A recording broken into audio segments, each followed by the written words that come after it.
So thank you, Kamber and Stephen, for speaking to Security Review. We would like to start with a brief about your presence at GISEC this year. Okay, so we are here with our distributor Shifra. GISEC is something that we've never done before. We've come to Gitex before, and it seems very specific to security. We thought we'd come here. So far it's been good. Lots of prospects, lots of conversations. It's busier than we thought. So yeah, that's good. Okay. And Stephen, when you look at the last few years, how has this security threat landscape evolved?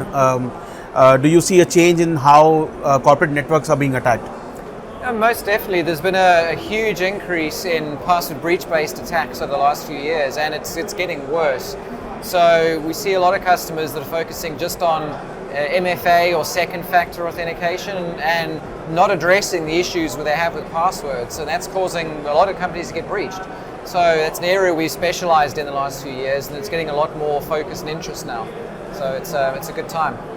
Okay. From a regional perspective, what kind of pain points do you think companies are facing? You must have spoken to a lot of customers over the past couple of days, like yesterday was the first day, today is the second day. Are there any challenges that are very common across the board? Passwords mostly. People have now started hating passwords even more. Okay. There's a lot of threat around it, and they want to fix it.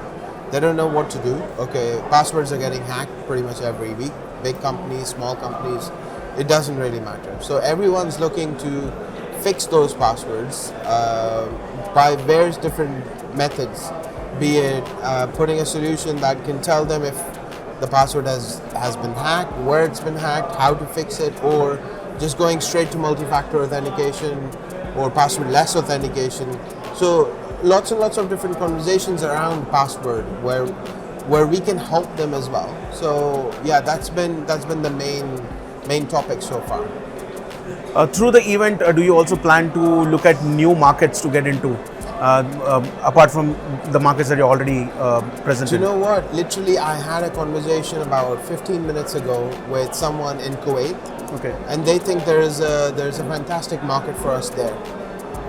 So hopefully, towards the middle of this year, we will be looking at opening that region, that market as well.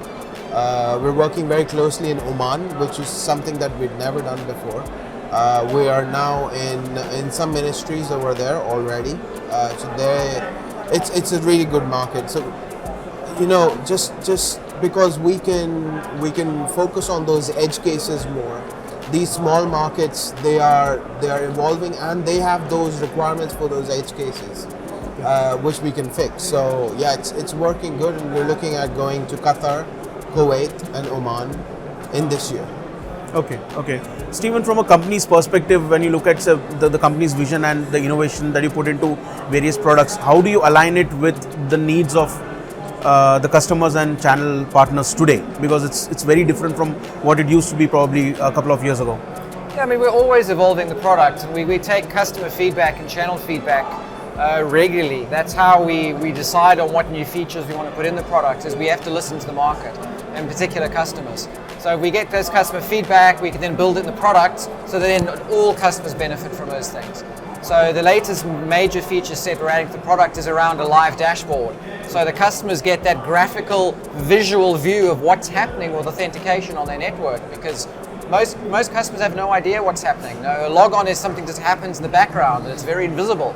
But how many are happening a day? How many are successful? How many are failing? How many password changes are failing? Why are the password changes failing? These are all obvious questions that people don't know how to answer. So the latest release of the product, which we're releasing very shortly, is going to have live dashboards of graphs of things going up and down in front of your eyes of what the users are doing.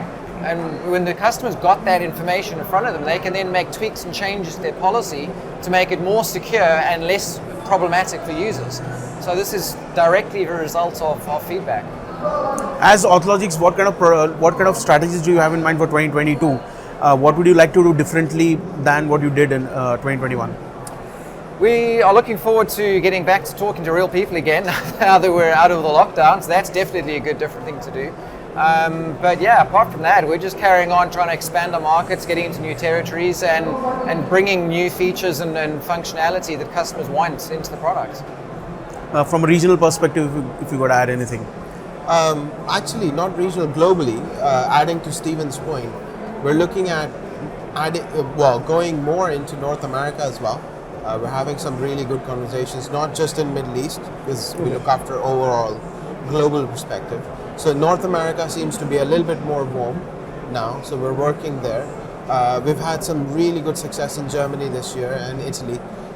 So yeah, it's not just the Middle East. Overall, we're getting a lot of different kind of conversations, and we're working with different kinds of organizations to expand, really. And yeah, these territories seem to be really good so far. Thank you, Stephen and Kamber, for speaking to Security Review. Nice having you with us again. Pleasure. And we look forward to speaking to you again in the future as well. Thank you. Thank you. Pleasure. Thanks. Thank you. Thank you. Bye.